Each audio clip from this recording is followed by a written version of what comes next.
Kinabukasan, dumating si Aiden at ang kanyang entourage sa kabisera, ang Immortality. Nang may magandang pose at tamang kasuotan, lumabas si Aiden mula sa kanyang karwahe.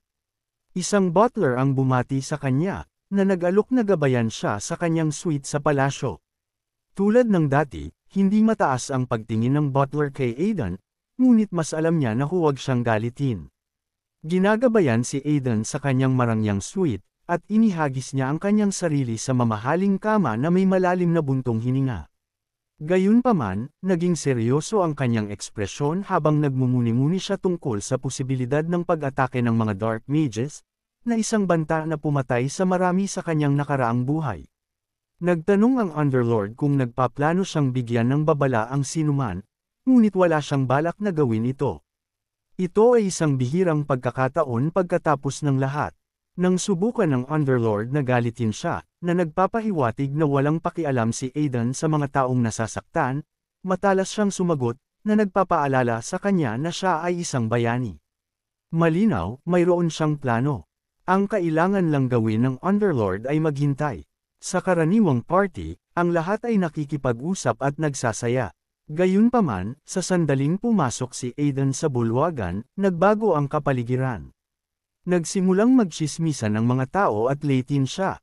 May isang nag-assume pa nga na si Aiden ay dapat na kumuha ng achievement ng iba, na inaangkin na napatay niya ang isang troll.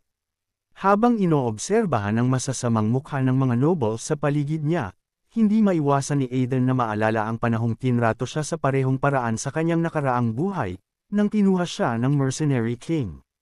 Ang mga tao, tila, ay tao lang, masama at inggit, anuman ang kanilang katayuan. Ngunit walang pakialam si Aiden sa kanilang mga opinyon. Wala siyang negosyo sa mga taong ito. Mayroon lamang tatlong mahahalagang individual na kailangan niyang pagtuunan ng pansin. At isa sa kanila ay nasa kanyang abot kamay na. Habang inis kanya ang karamihan, may nakita siyang isang kalahating lasing na lalaki na umiikot ng isang baso ng pinong alak at nagrereklamo kung paano ang ganoong mataas na kalidad na alak ay hindi matagpuan sa Mage City. Ang taong ito ay walang iba kundi si Gustav Dora, ang Chief Mage ng Angwas, isang Mage Tower Kingdom. Lumapit sa kanya si Aiden at magalang siyang binati. Si Gustav, na hindi man lang nag-abalang kilalanin siya, ay bastos na nagtanong kung alam ba ni Aiden kung sino siya. Si Aiden, na nararamdaman ang pangangailangang impress siya, ay sinubukang manalo sa kanya, ngunit natuklasan na ang kanyang karaniwang mga taktika ay hindi gumana kay Gustav, na walang interes sa mga higher-ups. Hindi sumuko, nagpasya si Aiden na baguhin ang mga taktika. Binanggit niya ang isang libro na nabasa niya, isang libro na tumatalakay sa potensyal ng mag-e-tech. Ang interes ni Gustav ay agad na tumaas. Hindi siya makapaniwala na ang isang tulad ni Aiden ay hindi lamang nagbabasa ng kanyang libro, ngunit nakita itong kaakit-akit. Hindi nagtagal bago ang pag-uusap ay ganap na lumipat sa mag-e-tech.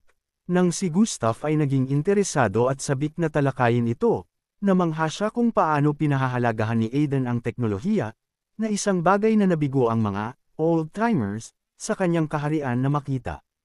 Alam na alam ni Aiden ang kanyang ginagawa, at ngayong engaged na si Gustav, nang may malaking ngiti, nagkunwari si Aiden na pinahahalagahan ang pagsisikap ni Gustav at ang kanyang mahabang talumpati tungkol sa kanyang pananaliksik, na sobrang boring na kahit ang Underlord ay nagmamakaawa sa kanya na patahimikin si Gustav.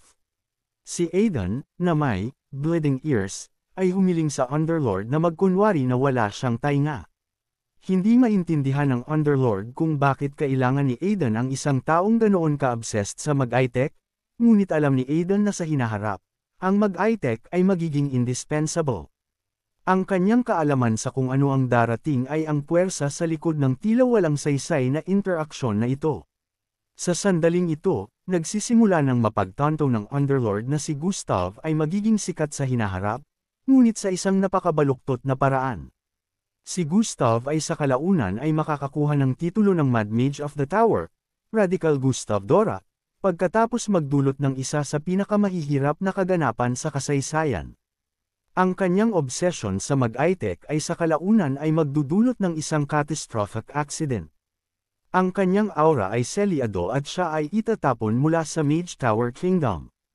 Ngunit sa kanyang pagkauhaw para sa paghihiganti, gagamitin niya ang kanyang mga imbensyon ng mag-high-tech upang sirain ang tore, na nagtutulak sa kanyang sarili sa bingit ng pagkawasak. Sa huli, siya ay pipigilan ng isa pang mage, si Shura. Samantala, kahit na nababato si Aiden hanggang sa kamatayan, patuloy siyang nakikinig kay Gustav, na sa kabila ng kanyang pagdadaldal, ay nag-aalinlangan na binabato niya si Aiden.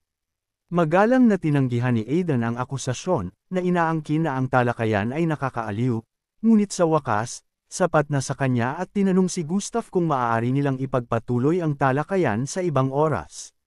Sa sandaling malapit na siyang tumalikod, may sumigaw sa kanyang pangalan.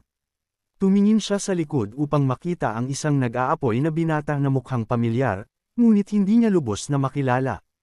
Ang lalaki ay lumabas na anak ni Sidas, na inaakusahan si Aiden ng pagnanakaw sa kanilang family heirloom. Si Aiden, naganap na walang bahala, ay sumagot ng may pagkalito habang inaangkin na. Wala siyang ideya kung sino ang taong ito. Galit na sumisigaw si Tyan na si Aiden ang nagnakaw sa kanilang family heirloom, at para doon ay hindi niya siya patatawarin. Nalilito pa rin si Aiden kung sino ang taong ito. Nang tanungin ni Gustav kung mayroon siyang nakaraang salungatan kay Tyan, sumalungat siya na ito ang kanyang unang pagkakataon na makilala siya. Pagkatapos bigla niyang nalaala ang pangalang Septus na binanggit ni Tyan. Habang sinusuri ang pagkakahawig ni Tyan, pinagtagpi-tagpi niya ang mga piraso. Binati niya siya ng magalang, ngunit hindi naniwala si Tyan sa mga kabaitan. Inakusahan niya si Aiden ng panloloko sa kanyang ama upang nakawin ang kanilang family sword. Di nagtagal, ang atensyon ng lahat ay lumipat sa espada, na napagtanto na ito ay ang espada ng pamilya Sidas. Dahil dito, ang mga akusasyon ay tumaas na si Aiden ay baka hindi natalo ang troll sa pamamagitan ng kanyang sariling kasanayan. Sinubukan ni Aiden na makipag-usap kay Tyan, na ipinaliwanag na napanalunan niya ang espada sa pamamagitan ng isang patas na taya, ngunit si Tyan ay wala sa mood na makinig. Inakusahan niya si Aiden ng pagiging ligaw, na nagsasabi na walang paraan na ang isang tulad niya, na karaniwang isang nobody, ay maaaring manalo ng isang patas na labanan laban kay Sidas. Ngayon ay malinaw na naiinis si Aiden, ngunit pinipigilan pa rin niya ang kanyang sarili. Pinaalalahanan niya si Tyan na siya ay lumalampas sa pagiging walang galang. Ang Underlord ay namangha na pinipigilan pa rin ni Aiden ang kanyang sarili. Ipinapaliwanag niya sa Underlord na hindi niya lang maaaring bugbugin si Tyan at magdulot ng isang eksena. Samantala, si Tyan ay nag-aalab pa rin sa galit. Pagkatapos ay hinamon niya si Aiden sa isang duel. Kung sino ang matatalo ay luluhod at hihingi ng paumanhin sa lahat, at ibabalik ni Aiden ang espada. Itinatago ang kanyang pagkairita sa isang malawak, takot na ngiti, sumagot si Aiden na magiging bastos na magkaroon ng isang duel sa party ng Crown Prince. Sa sandaling iyon, sumingit ang Crown Prince na si Mars habang nagpapahayag ng kanyang interes sa duel. Sa pagkakita sa kanya, agad na yumuko ang lahat upang batiin siya. Sumunod sina Tyan at Aiden at humingi din ng paumanhin para sa kanilang pag-uugali. Sumagot si Mars na hindi nila kailangang humingi ng paumanhin at hiniling sa kanila na itaas ang kanilang mga ulo. Pagkatapos ng mingiti, naghulog siya ng isang bombshell na gusto niyang makita silang magdulo. Si Tyan ay isang kilalang kabalyero na, at si Aiden ay nagiging lalong infamous. Kaya, magiging kapana-panabik na makita silang lumaban bilang isang regalo sa kaarawan para sa kanya. Sa mga salitang iyon, nalaala ni Aiden na sa kabila ng pagiging perpektong angkop na mamuno sa Empire, ang Crown Prince ay may masamang ugali ng pagiging isang battle fanatic. Kaya, walang paraan na maaari niyang tanggihan ang panukala. Bago siya makaisip ng isang dahilan, tumalon si Tyan at tinanggap ang utos ng may sigasig. Ang dahilan sa likod ng motibo ni Tyan ay nasusunog siya sa inggit dahil sa unang pagkakataon ay kinikilala ng kanyang karaniwang hindi nasisiyahang ama ang isang tao at ang taong iyon ay si Aiden. Ipinapalagay niya na si Aiden ay dapat na naglaro ng ilang trick sa kanyang ama. Kaya ang duel na ito ay nagiging perpektong pagkakataon upang ilantad ang tinatawag na scammer at bawiin ang kanyang family heirloom. Sa sandaling iyon, napansin din ni Tyen na ang ating binata ay nanginginig at nagkamali sa pag-aakalang ito ay panginginig sa takot. Tumingin sa kanya ang Underlord ng may pag-aalala, hindi sigurado kung ano ang nangyayari. Ngunit sa totoo lang, nanginginig si Aiden sa excitement habang nagkukunwari na isang taong nag-aatubili na magbuhos ng dugo at simpleng sumusunod sa mga utos ng Crown Prince. Samantala, handa na siyang turuan ng isang aral si Tyen. Ang Underlord, kahit bilang isang demonyo, ay nagpapaalala sa kanya na si Tyen ay isang teenager lang. Sa kabila nito, handa pa rin si Aiden na lumaban. Inanunsyo ni Mars ang mga patakaran. Ang paggamit ng sword aura at mga artifacts ay mahigpit na ipinagbabawal para sa mga kadahilanang pangkaligtasan. Kumpiyansa na tiniyak sa kanya ni Tyen na mananatiling marangal ang laban. Pagkatapos ay bumaling siya kay Aiden, na binalaan siya na ilalantad niya ang kanyang tunay na mukha sa lahat. Si Aiden, na mukhang ganap na walang pakialam at tamad na parang isang sloth, ay simpleng humiling sa kanya na simulan na ang laban. Ginagabayan ng galit, sumugod si Tyen patungo kay Aiden, nagtataka kung paano natalo ng isang taong ganito ka-sloppy ang kanyang ama. Ganap siyang kumpiyansa na tatapusin niya ang laban sa isang galaw. Ngunit bago pa niya ito mapagtanto, ang espada ni Aiden ay tumama sa kanya sa ulo habang ginugulat ang lahat ng nanunood. Casual na sinabi ni Aiden na ang espada ay dumulas lang mula sa kanyang kamay at si Tyen ay nasa daan, kaya gusto niyang tawagin itong isang draw. Sumang-ayon si Mars sa kanya at pinaalalahanan silang pareho na mag-focus ng mas mahusay. Nag-aalab sa galit, napagtanto ni Tyen na ang kanyang sariling katangahan na maliitin si Aiden, na malinaw na alam kung paano gumamit ng espada, at ang mayabang, nasisiyahang ekspresyon sa mukha ni Aiden ay nagdaragdag lamang ng gasolina sa apoy. Sumisigaw siya na sa pagkakataong ito ay aatake siya ng maayos. Si Aiden, na gumagawa ng isang mukha, ay lalo pang nag-provoke sa kanya. Cool na nagsasaad na kung umatake man si Tyen o mag-defend, hindi pa rin siya mananalo. Ngayon ay nanginginig si Tyen, hindi sa takot, kundi sa frustration, na mas mahigpit na hinahawakan ang kanyang espada at sumugod kay Aiden, patuloy na umaatake. Madaling iniiwasan ni Aiden ang bawat atake.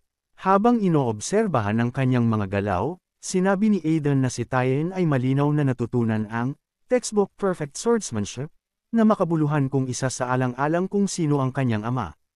Ngunit nang hinaranggan niya ang susunod na pag-swing ni Tyen, cool na sinabi ni Aiden na kulang si Tyen sa lakas ng kanyang ama sa likod ng talam. Idinagdag pa niya na ang estilo ng pakikipaglaban ni Tyen ay parang isang bata na ginagaya lamang ang kanyang ama sa halip na master ang kanyang sariling porma. Ngayon ay nasusunog si Tyen sa humiliation. Ngunit bago niya mapagsama ang kanyang sarili, naghanda si Aiden na ipakita sa kanya kung ano ang tunay na pakiramdam ng swordsmanship. Habang sumusugod patungo sa kanya ng may seryosong intensyon sa loob lamang ng isang millisecond, natigilan si Tyen, pagkatapos ay nalito, hindi sigurado kung kaya niya bang i-block ang suntok. Sinusubukan niyang tiyakin ang kanyang sarili na ang kanyang ama ay hindi maaaring natalo sa isang tulad ni Aiden. Ngunit habang itinatago niya ang kanyang espada upang harangan ang atake, biglang binago ni Aiden ang direksyon sa huling sandali, tinamaan si Tyen sa noo. Nag-assume ang Underlord na baka maging madali si Aiden sa kanya dahil kay Cetes.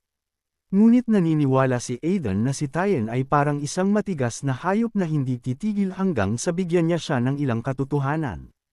Habang nadada pa pabalik, nagmumuni-muni si Tyen kung paano siya hindi maaaring matalo ng ilang hindi kilalang estilo ng pakikipaglaban.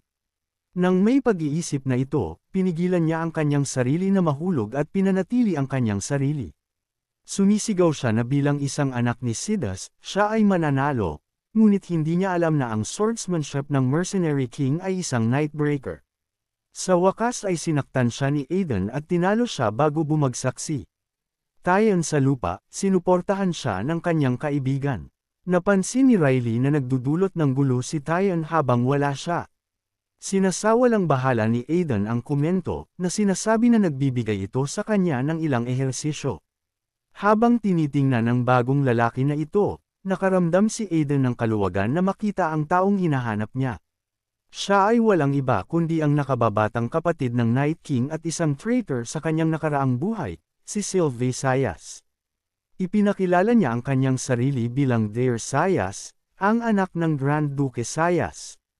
Ang House of Sayas, na mas kilala bilang Grand Duchy of Sayas, ay hindi lamang isang marangal na angkan. Ito ay isang fortress of steel na nagbabantay sa hilagang gilid ng kontinente. Sila ay tinatawag na Sword of the North para sa isang magandang dahilan. Sa kanilang dugo ay dumadaloy ang isang legacy na napakalakas na walang sinuman na ipinanganak sa pamilya ang nabigong maging isang swordmaster. Ang walang kapantay na record na ito ay nagpaparisa sa pangalan ng Sayas sa mga kaharian bilang pinakamalakas na tanggulan ng knighthood at military might. Ang kapangyarihan sa House of Sayas ay hindi lamang ipinapasa sa pamamagitan ng karapatan sa kapanganakan. Hindi, sa sus, ang titulo ng pinuno ay ginawa sa battlefield.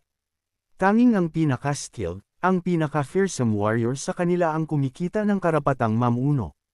Habang inoobserbahan ni Aiden si Deir, nagtataka siya kung siya ay maaaring isang swordmaster na kung siya ay muling isinilang bilang isang cause. Ngunit, kahit na sa isang bahay na puno ng talento, si Deir ay namumukod tangi bilang isang henyo. Sinabihan siya ng Underlord na lapitan si Deir dahil inaasahan niyang makikipagkita sa kanya. Sa pagsipsip ng kanyang juice, nag-relax si Aiden, hinihintay ang perpektong sandali. Pagkatapos ay nararamdaman niya ang matinding tingin na nagpaparamdam sa kanyang likod. Sa pagbilang, nakita niya ang mga mapagpaimbabaw, maliliit na nobles, ang mga taong minsang pinatalsik siya, ngayon ay sabik na nagpapakilala sa kanilang sarili, na parang naunawaan na nila ang kanyang halaga. Sumisigaw siya sa frustration nang may maglakas loob na tawagin siyang Lord Troll muli. Pagkaraan ng ilang sandali, tumakas siya sa masikip na karamihan patungo sa balkonahe. Ang Underlord, na nagkukunwari na nagmumuni-muni, ay nagtanong kung nasusuka ba si Aiden sa mga nobles na nagalit sa kanya kanina. Si Aiden, na walang bahala, ay hindi nagpapakita ng damdamin.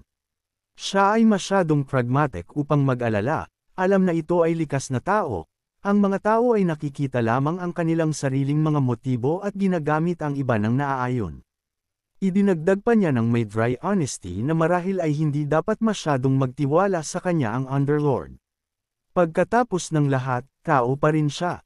Ngunit nang sumagot ang Underlord na nagtitiwala siya sa kanya, nagsimulang magmukhang medyo naiinis si Aiden. At upang talagang saktan ang kanyang damdamin, nagbigay ang Underlord ng isang cheeky jab, na nagsasabing si Aiden ay may mas maraming troll tendencies kaysa sa aktwal na mga tao. Ang kanilang pag-uusap ay biglang natigil nang biglang may isang babae na naglakad sa kanyang nakatagong sulok na parang pag-aari niya ang lugar. Casual na nagtanong kung ang swordsmanship na ginamit niya ay ang sa Mercenary King. Para sa isang maikling segundo, tumiga si Aiden. May isang tao na talagang nakilala ang kanyang estilo ng pakikipaglaban, ngunit pagkatapos ay naramdaman niya ang kanyang aura at ngumiti. Siyempre, ang huling tao na inaasahan niyang magpakita ay sa huli ay nakita siya. Paano ba naman? Tinanong niya kung nakita na niya ang estilo ng pakikipaglaban na ito noon. Sinabi niya na hindi, ngunit idinagdag na narinig niya na maaari itong tumagos sa anumang depensa. Kung ang Mercenary King ay isang kabalyero, magkakaroon siya ng isang nagniningning na reputasyon. Ngumiti ng kaunti si Aiden, na iniisip ang kanyang dating master, na ang tao ay walang pakialam sa mga titulo maliban kung may kasamang magandang halaga ng ginto. Ngunit sa labas, magalang siyang sumang-ayon. Pagkatapos, nang may sigasig ng isang taong na-stalk sa isang 5-hour wedding ceremony, mamulong siya kung gaano kabagot ang lahat ng formal na kaganapan na ito. At ngayon, nagpa siya ang ating binata na casual na maghulog ng isang bomba. Alam niya eksakto kung sino ang babae na ito, hindi sa kanyang mukha, kundi sa kanyang aura. Kahit gaano pa niya baguhin ang kanyang hitsura, makikilala niya ang presensya na iyon habang natutulog siya. Naglaban sila ng daan-daang beses sa kanyang nakaraang buhay. Kaya nang walang pag-aalinlangan, sa wakas ay tinawag niya siya sa kanyang pangalan, Nikita Florence, ang tunay na Silver Witch.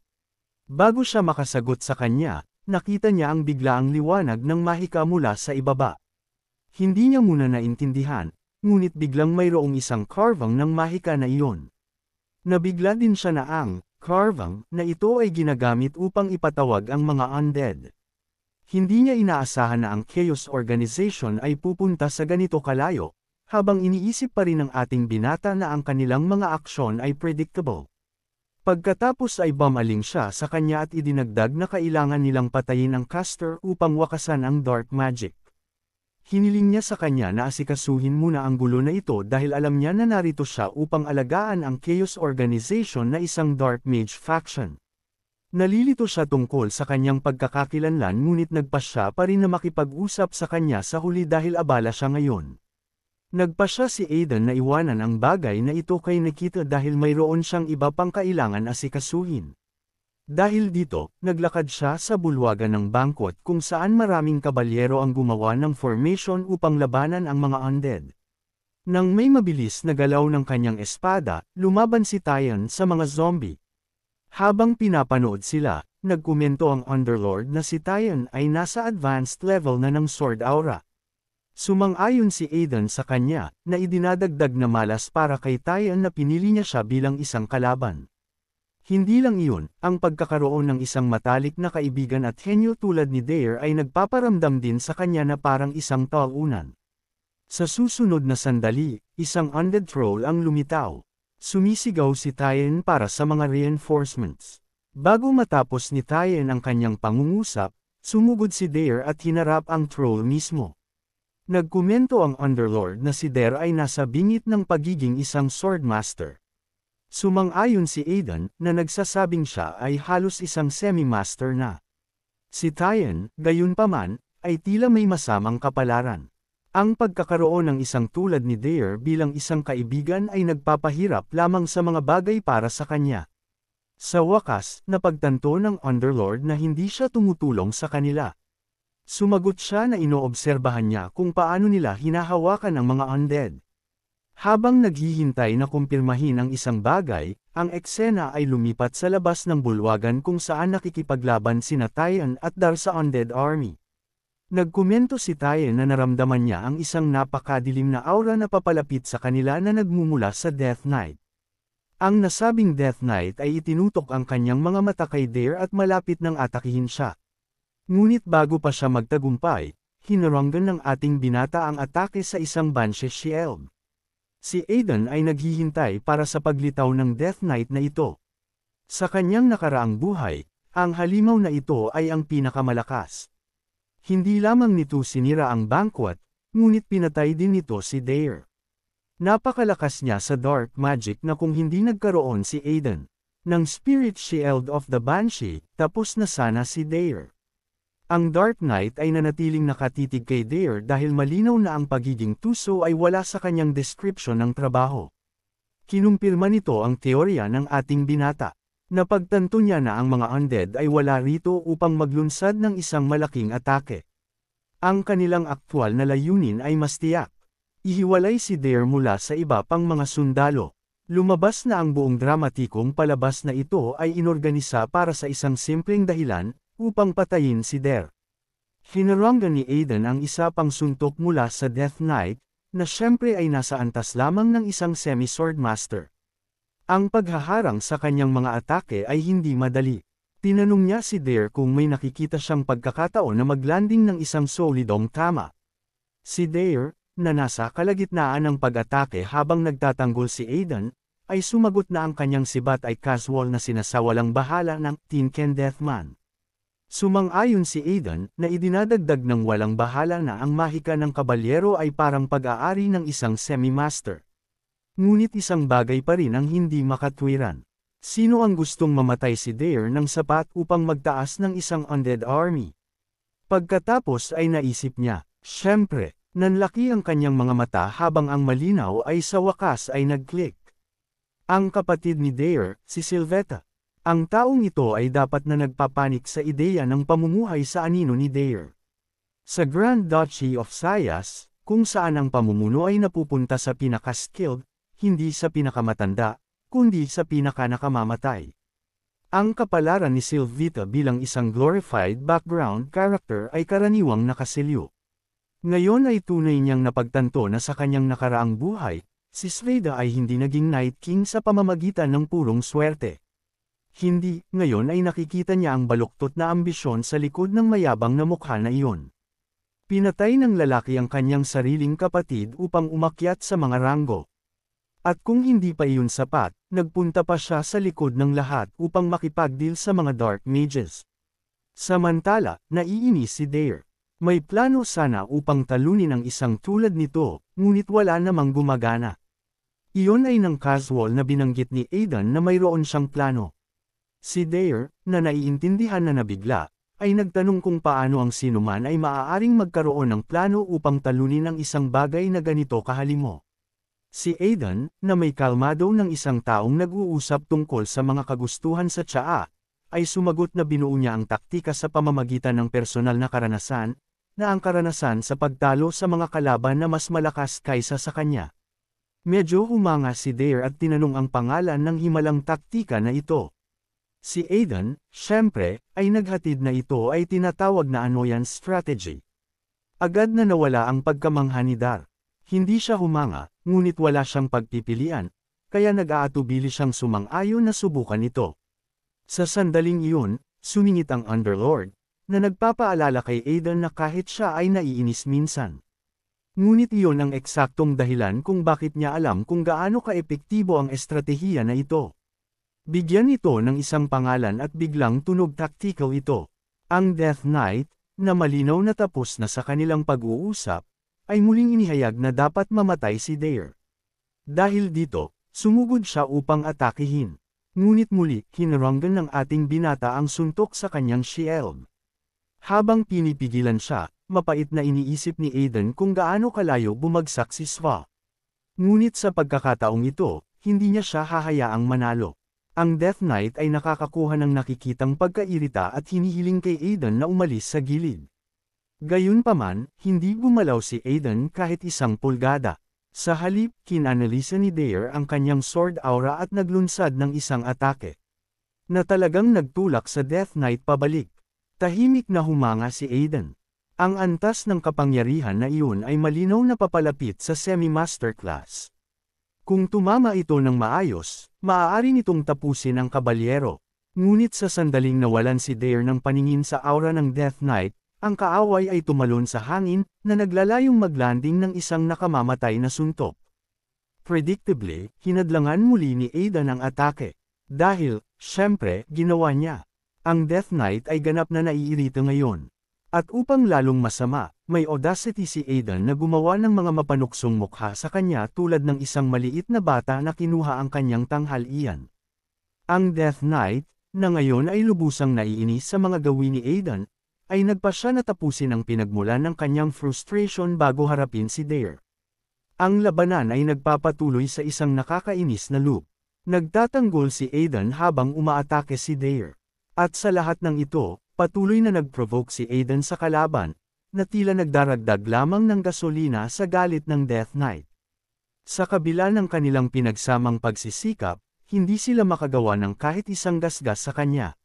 Sa isang punto, itinaas ni Dare ang issue, na nagtanong kung bakit wala silang ginagawang pagunlad. Hindi inaasahan, nagsimulang humajekik si Aidan, na nagdulot ng pag-aalala kina Dare at sa Underlord, na nag-aakalang nabaliw na siya. Inakusahan pa ng Underlord si Bal-Abol ng pagkakaroon ng anumang paraan na nagdulot ng kabaliwan na ito, kung saan ang inosenteng Bal-Abol ay depensibong sumagot na wala siyang ginawang mali. Si Aidan, gayunpaman, ay nagtiwala sa kanyang mga kasamahan na siya ay nasa katinuan pa rin sa kabila ng kakaibang pag-uugali. Ang Underlord ay nananatiling nag-aalala, lalo na dahil ang kanyang buhay ay nakatali sa kay Aidan, at hindi pa siya umaatake sa Death Knight. Nilinaw ni Aidan na hindi ito dahil hindi siya makakaatake, kundi ang isang simpleng atake ay hindi gagana laban sa isang napakalakas na kalaban. Kailangan niya ang shield upang magtagumpay. Ang Underlord, na interesado, ay nagtanong kung talagang aatake si Aidan gamit ang shield. Ngumiti si Aidan, na nagpapaliwanag na ang kanyang atake ay hindi magiging simple. Ang shield, ibinunyag niya, ay nilagyan ng kaluluwa ng isang banshee, na isang kaluluwa na kilala na nagpapabaliw sa iba. Gayunpaman, sa pamamagitan ng patuloy na paggamit, natututo si Aiden na gamitin ang enerhiya nito kasama ng kanyang espada, na nagpapalakas sa kanya sa bawat paggamit. Nang may biglaang galaw, sinaksak ni Aiden ang Death Knight at sa unang pagkakataon ay ngumiti sa tagumpay. Ibinunyag niya na tulad ng Death Knight, siya rin ay isang semi-master. Si Dare, na nanonood ng may gulat, ay napagtanto na itinatago ni Aiden ang kanyang tunay na kapangyarihan sa buong oras na ito. Ang pagbubunyag na ito ay nagpilit kay Dare na kilalanin na si Aiden ay sa katunayan ay mas malakas kaysa sa kanya. Isang katotohanan na hindi niya inaasahan mula sa kanyang naunang pag-aaway kay Tien. Ang labanan ay nagbabago, hindi na lang nagtatanggol si Aiden. Siya ay nakikipaglaban sa Death Knight. At sa unang pagkakataon, mayroon silang pagkakataon na manalo. Si Dare ay nakatayo na natigilan, na napagtanto na si Aiden ay mas malakas kaysa sa inaakala niya. Ngumiti ng malapad si Aiden, na napagtanto na hindi niya natama ng kanyang target dahil siya ay masyadong lasing sa kanyang sariling kapangyarihan. Agad na sumagot ang Underlord, na nagtatanong kung paano ang bawat sandata na hawak ni Aiden ay tila ganoon kabaliw. Sumagot si Aiden na ang pinakamahusay na mga sandata ay laging medyo baliw. Hindi sumasang-ayon ang Underlord, na iniisip na ang mga item na ito ay maaaring talagang umakma sa sariling kabaliwan ni Aiden. Samantala, si Aiden, na handa nang tapusin ang laban na ito, ay ina-activate ang Ring of Swiftness. Ang Death Knight, na nakadarama ng pagbabago, ay naghanda ring umatake. Sa isang mabilis na galaw, tumalon si Aiden sa hangin, na nagpoposisyon sa kanyang sarili sa likod ng Death Knight. Pagkatapos, hinamon niya ang kamatayan na harapin siya ng direkta, na nang aasar na siya ay masyadong mabagal upang makahabol. Sa susunod na sandali, umatake siya ng may bilis na nagulat kay Dare, na hindi napagtanto kung gaano kalakas si Aiden. Habang nagpapatuloy ang laban, nanunood si Dare ng may pagkamangha habang walang tigil na pinipilit ni Aiden ang kanyang kalamangan. Ang Death Knight, na napagtanto na baka matalo siya sa laban na ito, ay naging desperado. Bumaling siya patungo kay Dare na nagtataas ng kanyang espada na may sigaw na determinadong hindi mabaigo sa kanyang misyon. Sa susunod na sandali, habang inililipat ng Death Knight ang kanyang focus patungo kay Dare, si Aiden, na nananatiling naliligaw mula sa mga epekto ng Ring of Swiftness, ay pansamantalang bumagal dahil sa matinding sakit na dumadaloy sa kanyang katawan. Nagmumura siya sa ilalim ng kanyang hininga, alam na kung hindi siya kikilos ng mabilis, si Dare ay maaaring matamaan ng huling atake ng Death Knight. Si Dare ay natigilan, nanunood habang ang Death Knight ay gumagalaw patungo sa kanya. Nang walang oras na dapat aksayahin, nagpupumilit si Aiden na itulak ang sakit. Umaasa na maabot niya si Dare sa oras bago maging huli ang lahat. Sa sandaling iyon, nagpa siya ang may akda na gawing bayani si Tien, na sumugod upang ipagtanggol ang kanyang mga kaibigan. Sa kabila ng pag-alam na wala siyang pagkakataon laban sa Death Knight, siya ay determinadong iligtas ang kanyang kaibigan. Sa sandaling iyon, naalala ni Tien ang mga salita ni Aiden kanina nang pinayuhan siya na ang kanyang mga pag-swing ng espada ay hindi malakas at tumpak tulad ng sa kanyang ama. Nang may bagong determinasyon, kinanalisa niya ang lahat ng kanyang lakas, na nagdaragdag ng higit pang kapangyarihan at pagiging tumpak sa kanyang atake. Nang may maliwanag na sword aura, sinaksak ni Tien ang Death Knight. Ang Death Knight, kahit na sa kamatayan, ay napagtanto na ang kanyang misyon ay nananatiling hindi kumpleto. Ngunit sa wakas ay natalo siya ni Tien. Ang iba pang mga undead creatures ay naglaho na parang ang pagbagsak ng Death Knight ay ang susi sa pagwawakas ng sakuna. Sa sandaling iyon, napansin ng ilang mga sundalo si Tien na nakatayo sa likod ng bumagsak na kabalyero at nagbunyi para sa kanya. Ilang sandali pagkatapos, lumapit si Dare at sinabi na si Tien ay hindi lamang nagligtas sa kanyang buhay, kundi naging isang semi-master din. Nangako siyang babayaran ng utang, na inabot ang kanyang kamay. Kinuha ito ni Tien ng may malungkot na ekspresyon. Nais ni Dare na isama si Aiden sa pagdiriwang, na kinikilala ang kanyang kontribusyon, ngunit si Aiden ay nawala sa oras na lumingon siya. Samantala, hindi nararamdaman ni Tien na siya talaga ang tanging taga-talo sa Death Knight. Sa kabilang panig, si Aiden ay ganap na naubos, na itinulak ang kanyang sarili sa limitasyon.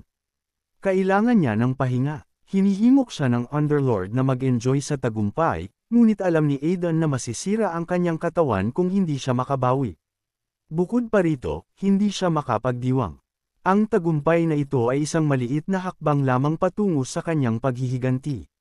Natuklasan din niya na si Sylveda ay nakikipagtulungan sa mga Dark Mages, na nagpapalagay sa kanya na ang kanyang iba pang mga kasamahan ay maaaring kasangkot din sa mga kaina-hinalang gawain. Kinonsola siya ng Underlord habang sinasabi na ang mga bagay ay ayon sa plano. Sumang-ayon si Aiden, bagaman ang kanyang mga iniisip ay nananatili kay Nikita, na minsang nakitungo sa mga tao mula sa Organization Chaos. Ito ay dahil sa na ang pagpapatawag ay nabaliktad at ang Death Knight ay natalo. Sa sandaling iyon, sumugod si Ro na nagtatanong tungkol sa kanyang kalagayan. Walang bahala na sumagot si Aiden sa pamamagitan ng pagtatanong kung mukha ba siyang okay sa kanya. Pagkatapos ay napansin niya ang namamaga na mukha ni Ro at ipinaliwanag ni Ro na nakikipaglaban siya sa mga undead mismo. Nang walang ibang pagpipilian, sinabi sa kanya ni Aiden na magpahinga at sumang-ayon si Ro. Kinabukasan, sa guest room ng Imperial Palace, si Aiden ay natutulog ng mahimbing. Bigla siyang nakaramdam ng presensya ng isang tao sa silid. Nang bumaling siya sa nang istorbo, bigla niyang napagtanto kung sino ito at sumigaw. Si Nika, naganap na walang bahala, ay ipinaalam sa kanya na inilagay na niya ang isang soundproof barrier sa paligid ng silid, kaya walang sinuman ang darating upang tulungan siya. Tumahimik si Aiden. Inaasahan niya na darating siya, ngunit hindi niya inakala na ganito kabilis. Nang tanungin niya kung paano niya nagawang makapasok sa kanyang silid, sumagot siya na kasing dali lang nito ng pagpatay sa isang goblin.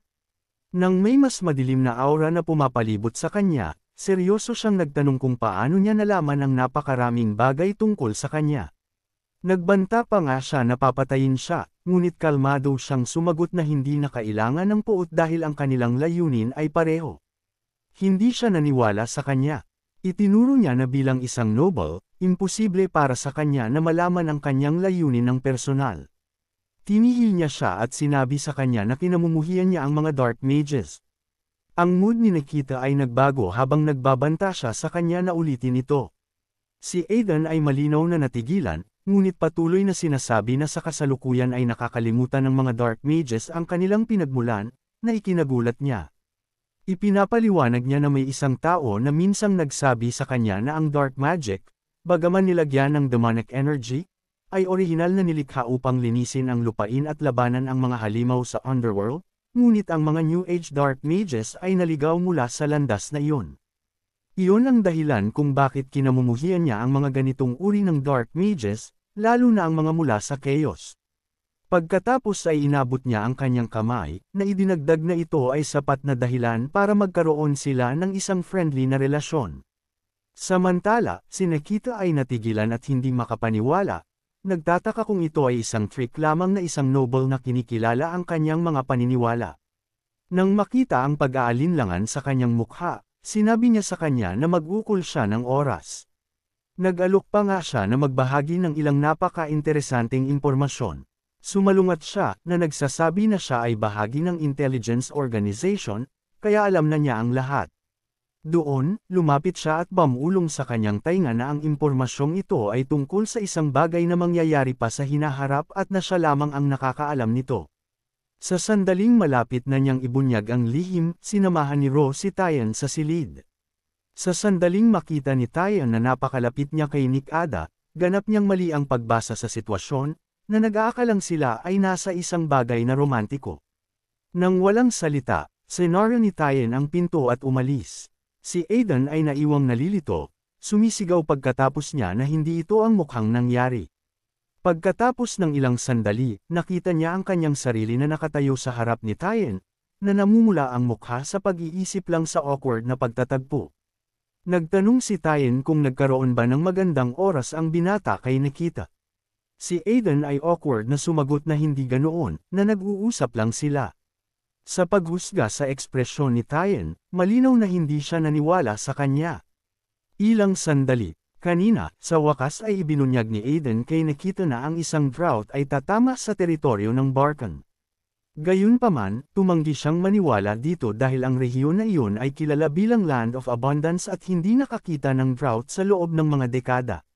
Sinabi ni Aiden sa kanya na nasa sa kanya kung maniniwala siya sa kanya o hindi, ngunit iginiit niya na ang drought ay darating sa eksaktong 3 months. Bukod pa rito, idinagdag niya, kailangan niyang bigyan din ng babala si Tyen. Casual siyang sumagot na hindi mahalaga dahil sikat na siya sa masamang paraan. Habang sinusubukan niyang papaniwalan siya, napunta siya sa pagtulak sa kanya palabas ng kanyang silid. Bago umalis, binalaan niya siya na kung nagsisinungaling siya, hahanapin niya siya kahit saan siya magtago. Sa kanyang malamig na tingin, nanginginig siya. Kahit nasa kaibuturan ng kanyang puso alam niya na darating ang drought. Ngayon sa kasalukuyan, tinanong niya si Tyen tungkol sa kanyang dahilan sa pagiging naroon. Nagtataka siya kung baka dumating si Tyen para sa isa pang duel. Iyon ang dahilan kung bakit si Tyen ay nagngingit-ngit ng kanyang mga kamao habang nag-aatubili siyang umamin na tama ang kanyang ama. Si Aiden ay karapat-dapat na gumamit ng mga pana. Alam na ito ni Aiden, kaya direkta siyang nagtanong kung iyon lang ba ang dahilan kung bakit dumating si Tyen dito. Sa wakas, yumuko si Tyen sa harap niya, na nagpapakita ng kanyang pasasalamat. Si Aiden ay nabigla sa pagpapakita ng kagandahang asal na ito. Hindi siya makapaniwala na ito ang parehong Tyen na kinompronte niya kahapon. Si Tyen, sa kabilang banda, ay taos-pusong sumagot na si Aiden ang nagpakita sa kanya ng landas, isang landas na tumulong sa kanya na iligtas ang kanyang kaibigan. Bukod pa rito, alam din niya na bago pa man niya nagawang atakehin ng Death Knight, ang kaaway ay mahina na sa suntok ni Aiden. Gayunpaman, iginiit niya na si Aiden ang nanguna sa kanya sa landas upang maging isang tunay na swordmaster. Nang marinig ang pahayag ni Tyen, napagtanto ni Aiden na mali siya tungkol sa kanya, na hindi siya kasing walang ingat ng kanyang ama. Ngunit pagkatapos, biglang inilagay ni Tyen ang isang kamay sa balikat ni Aiden at matapang na idineklara na gagawin niya siyang kanyang rival pagkatapos ni Der, na ikinabigla ni Aiden. Gayunpaman, idinagdag ni Tyen na isang araw ay tatalunan niya siya at babawiin si Bal-Abol, na nagpapaisip kay Aiden na si Tyen ay talagang kahawig ng kanyang ama. Pagkatapos nito, nagkasundo ang dalawa na maging informal sa isa't isa, na nagtuturing sa isa't isa bilang magkapareho.